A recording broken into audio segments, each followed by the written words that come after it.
The cold winds howled through the desolate slopes of the Ural Mountains as 9 experienced hikers from the Ural Polytechnical Institute set out on what should have been an ordinary expedition.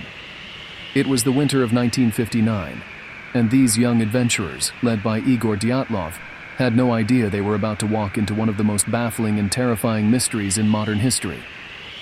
When the group failed to return as scheduled, a search party was sent out. What they discovered would shake the world. The campsite was found first. The hikers' tent, half buried in snow, was slashed open from the inside, as if they had desperately tried to escape something unseen. Their footprints led away from the tent, barefoot, despite the freezing temperatures. They had fled into the darkness with no shoes, no jackets, no protection against the relentless cold. The bodies were discovered scattered across the mountainside. Some had died of hypothermia, but others had injuries too severe to be dismissed as natural.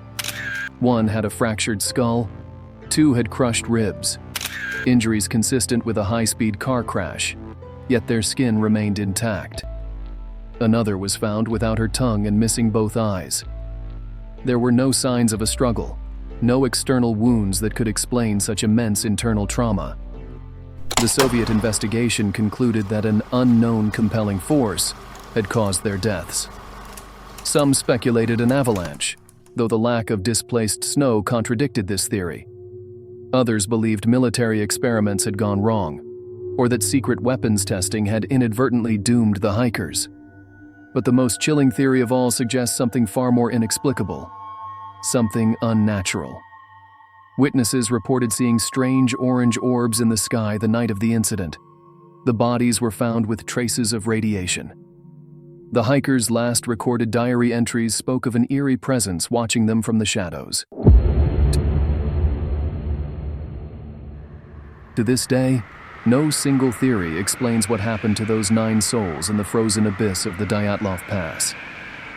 Was it nature? A classified Soviet experiment? Or something far beyond human comprehension?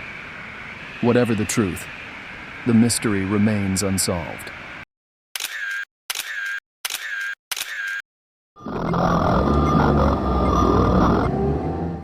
In the small town of Haverfordwest, Wales, twin sisters June and Jennifer Gibbons were born in 1963.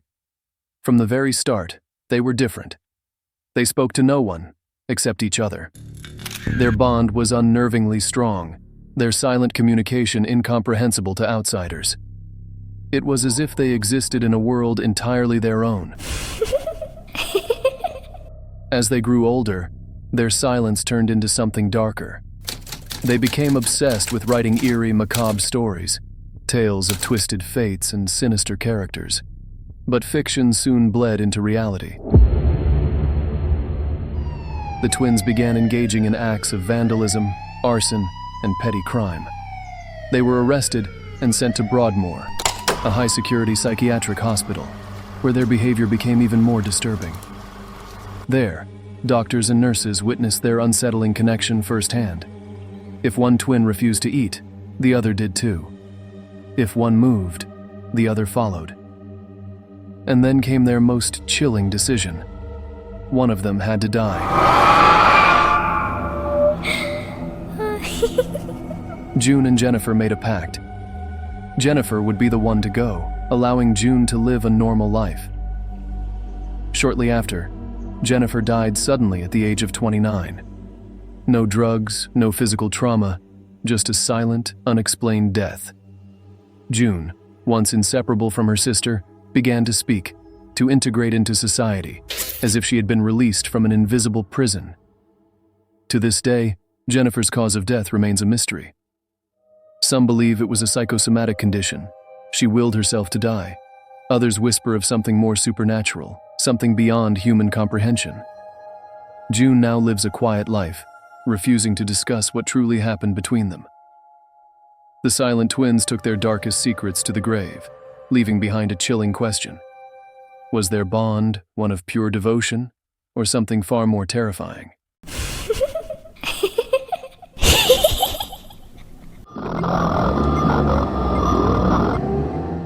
In 2001, an unsuspecting antique collector named Kevin Mannis purchased an old wine cabinet at an estate sale in Oregon. What seemed like a harmless vintage find soon turned into a living nightmare. Almost immediately after bringing the box home, Manus began experiencing horrific nightmares of an old hag attacking him. His home filled with an inexplicable sense of dread, and strange occurrences escalated, objects moving on their own, flickering lights, and unsettling whispers in the dead of night.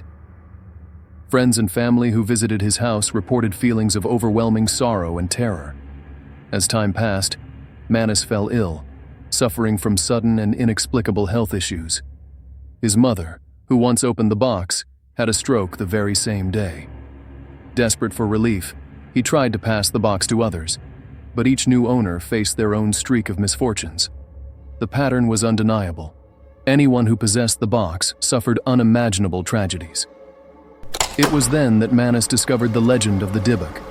In Jewish folklore, a Dybbuk is a restless, malevolent spirit that clings to the living, seeking to possess them.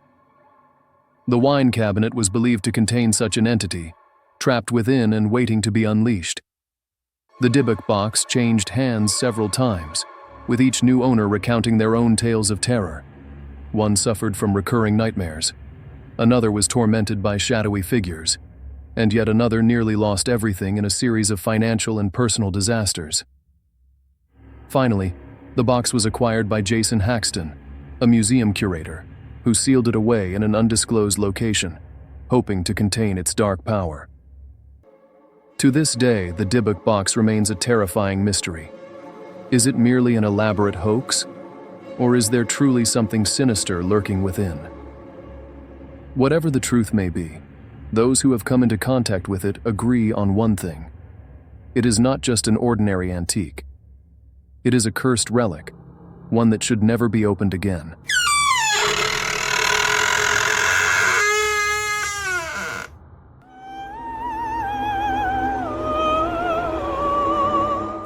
In the early 1970s, two young boys, Colin and Leslie Robson, were playing in their garden in Hexham, England, when they unearthed something strange.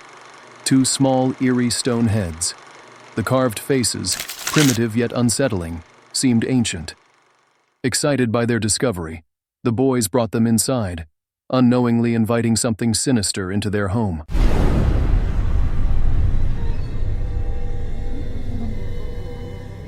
Almost immediately, the Robson family began experiencing terrifying paranormal events. Objects moved on their own, doors slammed shut without cause, and a pervasive sense of being watched crept into their everyday lives. But the horror reached its peak when the family claimed to have seen a monstrous creature, a half-man, half-beast, lurking in their home. Witnesses described it as a terrifying, wolf-like entity, towering over them before vanishing into the darkness. As fear consumed the household, experts were called in to examine the heads. Some believed they were ancient Celtic artifacts, possibly linked to dark pagan rituals. Others dismissed them as mere modern replicas. But regardless of their origin, the inexplicable disturbances continued.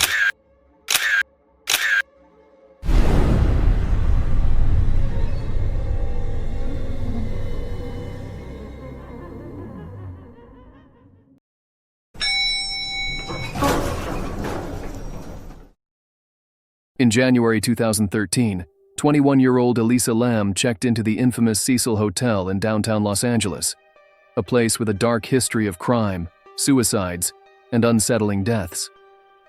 What began as a solo trip turned into one of the most chilling, unsolved mysteries of the modern era. On February 1st, Elisa vanished without a trace. A search was launched, but there was no sign of her, until hotel guests began complaining about the water. It had a foul taste, low pressure, and a disturbing dark color. On February 19th, maintenance workers investigated the rooftop water tanks and made a horrifying discovery: Elisa's decomposing body floating inside one of them. The circumstances of her death were beyond bizarre. The tank was locked, with no accessible entrance. It was nearly impossible for her to have climbed in by herself, yet there was no sign of foul play. The most unsettling clue, however, was a piece of security footage taken on the night of her disappearance. The footage, now infamous, shows Elisa in an elevator, behaving erratically. She presses multiple buttons, peeks out nervously as if being followed, and makes strange hand gestures, as though communicating with something unseen. Her erratic movements, coupled with the hotel's disturbing past, fueled speculation. Was she under the influence of drugs, suffering a psychotic break, or was something far more sinister at play? The coroner ruled her death an accidental drowning, but skeptics refused to accept that conclusion. How did she end up in the tank? Why was she acting so strangely? And why does the Cecil Hotel seem to attract death and tragedy like a magnet?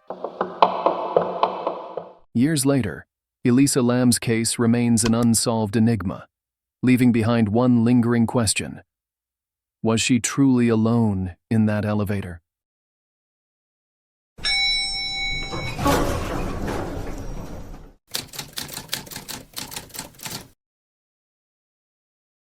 In 1897, in the quiet town of Greenbrier, West Virginia, a young woman named Elva Zona Heaster was found dead in her home.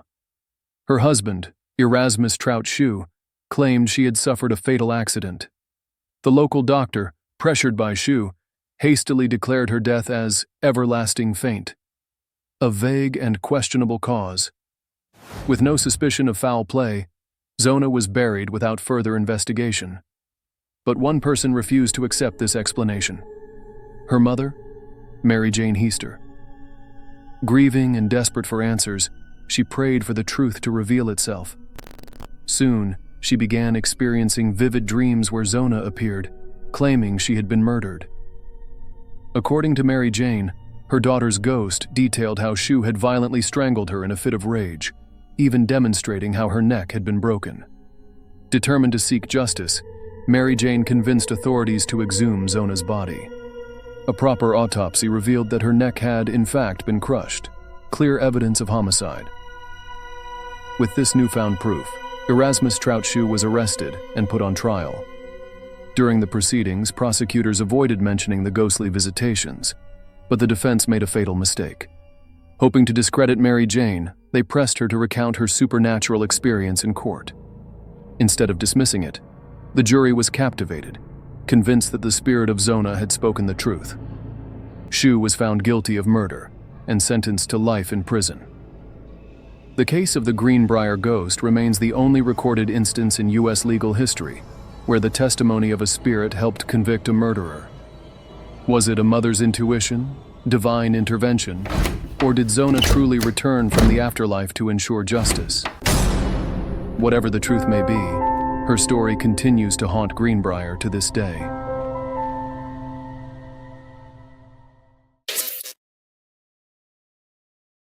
Since the 1990s, a chilling urban legend has spread across the world: encounters with the black-eyed children.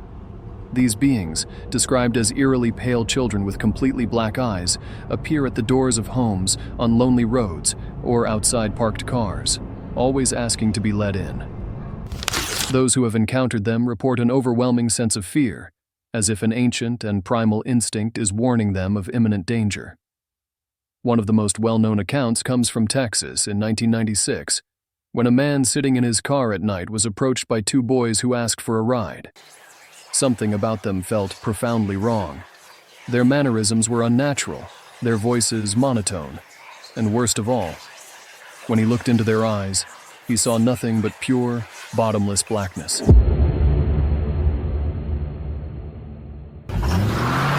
Overcome with dread, he sped away, later realizing he had felt as if he were in the presence of something inhuman. Reports of black-eyed children share similar patterns. They often knock persistently, speaking in an oddly formal way, demanding entry. Some claim that those who let them in experience illness, misfortune, or even death shortly after. Others report seeing them vanish into thin air or being followed by shadowy figures afterward.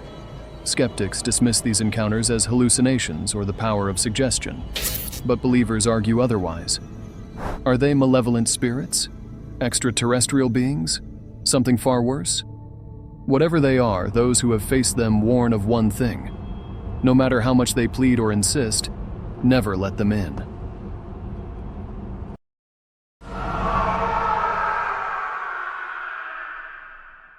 It was a seemingly ordinary day in 1954 at Tokyo's Haneda Airport, until an unusual traveler arrived. The man was well-dressed, fluent in multiple languages, and carried a passport that looked perfectly authentic. But there was one problem. The country listed on his passport, Taured, did not exist.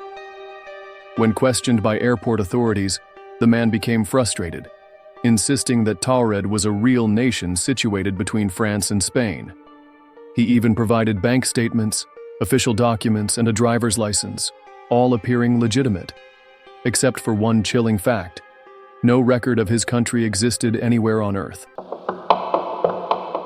Confused and wary, Japanese officials detained him overnight in a secure hotel room while they investigated. Guards were placed outside to ensure he did not leave. But by morning, the impossible had happened. He was gone. The room was locked from the inside, the windows were unbreakable, and there was no evidence of escape. It was as if he had vanished into thin air. All his documents, once so tangible, also disappeared without a trace. No record of his arrival remained. Had he slipped through dimensions, returning to a world where Taured did exist? Was he a time traveler, lost in the wrong era? Or had something far more unexplainable occurred?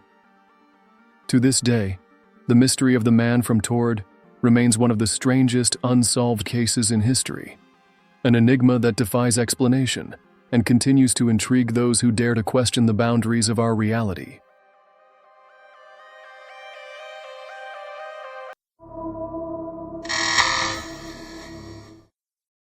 In 1976, a chilling case unfolded in Germany that blurred the line between medical science and the supernatural.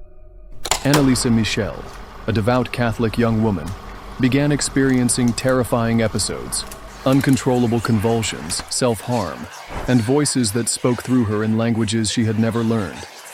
Doctors diagnosed her with epilepsy and schizophrenia, but her condition only worsened despite treatment. Her parents, convinced that something far darker was at play, turned to the church for help. Two priests, believing she was possessed, conducted 67 exorcism sessions over 10 months. The sessions were documented with disturbing audio recordings, capturing guttural voices claiming to be Lucifer, Judas, Nero, and other demonic entities. Anneliese's physical condition deteriorated rapidly. She stopped eating, suffered extreme bruising, and developed an aversion to religious objects. On July 1st, 1976, she passed away due to malnutrition and dehydration. Her parents and the priests were charged with negligent homicide, leading to one of the most controversial court cases in German history. They were found guilty but received reduced sentences, as the court acknowledged that they genuinely believed she was possessed. Skeptics argue that Anneliese was a victim of misdiagnosed mental illness and religious hysteria. Yet, believers point to the eerie recordings and inexplicable phenomena surrounding her case as proof of true demonic possession.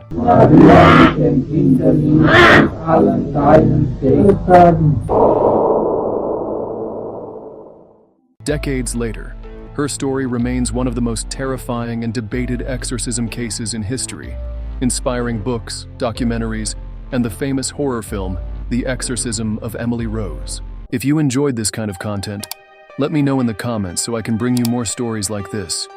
Without further ado, I say goodbye, and I hope you have a wonderful night. Sweet dreams. If you can sleep after this.